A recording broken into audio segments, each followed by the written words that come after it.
Alright, so a lot of people have asked me to make a video about what a lobster holder is and how to actually use it.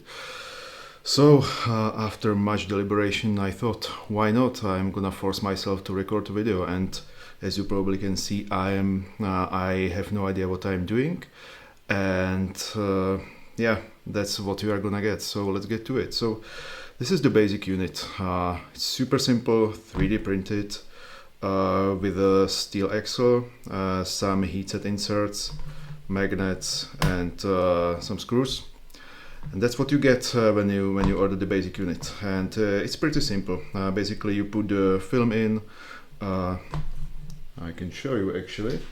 You put the film in, open it, put the film in, close it, and you can take a shot. Now when you want to advance, just push the button and close it, and that's it. Super simple. Now of course I offer some inserts and some adapters and lens hood and stuff like that, but first thing first, let me show how I actually do it and how I use this thing. So before I actually start scanning stuff, what I like to do is to actually level my camera, because although everything should kind of keep the same angle, it usually doesn't. So first I need to level my camera, and of course you can use something like a bubble level, which I obviously lost. But what I found better is just using a simple mirror. So hey, here's my XC4 and here's my dirty mirror. Basically what you are going to do is put it right in the middle and zoom in, and basically you want to have the lens exactly in the center of the mirror. That's it. So you zoom in and move your, I don't know what you use, ball head, something like that, so that it's exactly dead on, and that's it. Once you have that, you have the sensor and the scanning surface exactly parallel. Of course, if you don't trust the holder being exactly level, you can do it on the holder as well, which is probably a better idea. So yeah, pretty okay. So let's go for it. We have a level holder, or the camera is level. As a source of light, I use my light table. I also offer an adapter for the CineStill CS light. I don't have it here right now because I've sold them all, but I have a pretty nice adapter, and the CS light is actually pretty good light.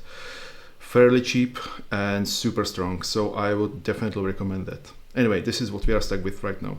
So here's the holder, and as I show you, the only thing you need to do is to open it, put the film in, probably find the first frame, close it, and then of course if you have a macro lens, you would zoom in and focus it.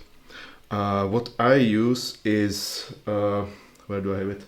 A TT Artisan macro lens. It's a pretty basic one, and I found that at f5.6 it's actually pretty sharp.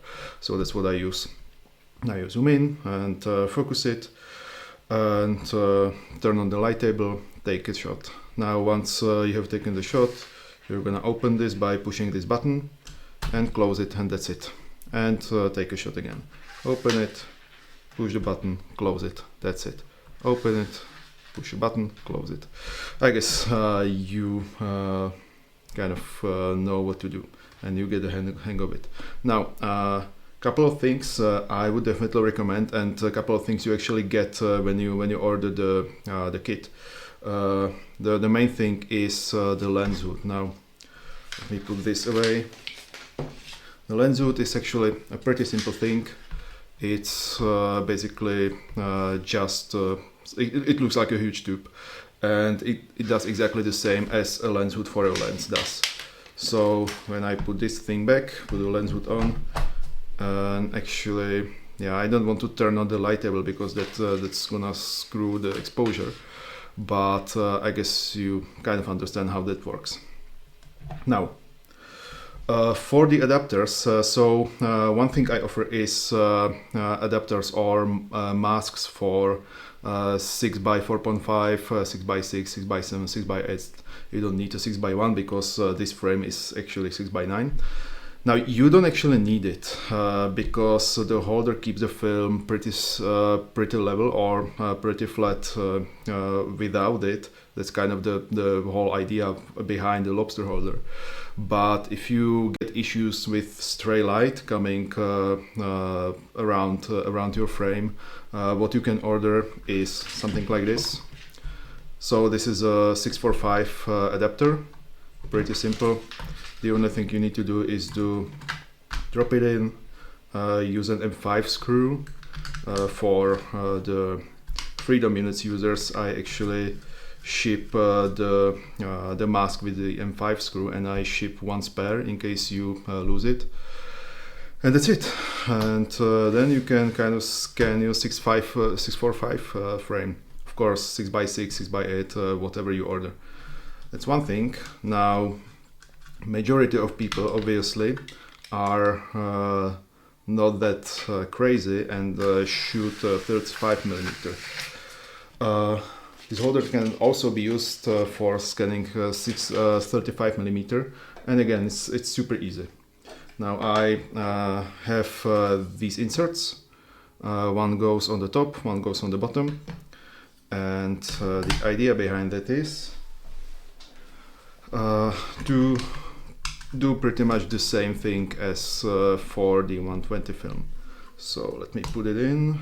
It's one side.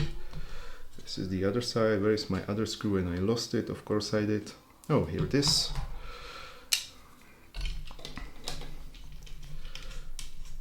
And the idea behind it is A, to mask the frame obviously, and B, to actually keep it flat, so you can see that the guides fall into each other and keep the film pretty straight.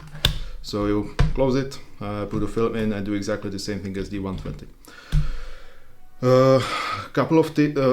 Another thing, a lot of people have asked me for a mask that kind of shows the sprocket holes, and although I don't understand it because I hate sprocket holes, I do offer them, and they work exactly the same as the one that doesn't show sprocket holes. So if you kind of prefer that, you can have this one as well. Now, a couple of tips I would like to point out.